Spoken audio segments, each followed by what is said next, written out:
राजा का तुमच्या घराच्या मग तिथे जणी कोणाला तर माहित आहे का तुला?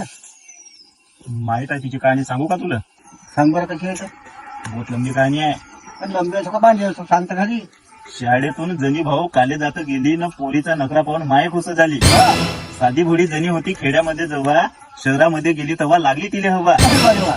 रस्त्याने चाली जशी मोराची चाल, रस्त्याने चाली जशी मोराची चाल आणि गुलाबाच्या फुलावानी शोभे तिचे गाल. अरे वा रे वा. मोरपंथी सलवार कुर्ता भारी तिला शोभे. हा मोरपंथी सलवार कुर्ता भारी तिला शोभे शबास. आणि तिले पाहण्यासाठी पोट्टे रस्त्यावरी उभे.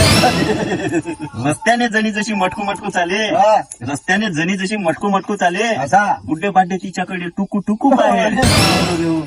घरामध्ये इंग्रजी जणी फाडफाड बोले, हा घरामध्ये इंग्रजी जणी हम्म. फाडफाड बोले आणि जणीचे मायबाप नंदीवानी डोले. हा, बरं एक आहे. दिवस जणी हा. कालेजात गेली, हा एक दिवस गंमत मोठी अजपच झाली. अरे एक दिवस जणी भाऊ कालेजात गेली, दिवस गेला पडून जणी वापस नाही आली.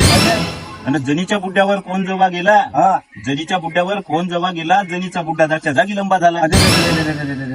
जणीची माय लावे कपाडाला हात, हा जणीची माय लावे कपाराला हात आणि म्हणे कालेजातल्या चपराशानं केला बाई घात. अरे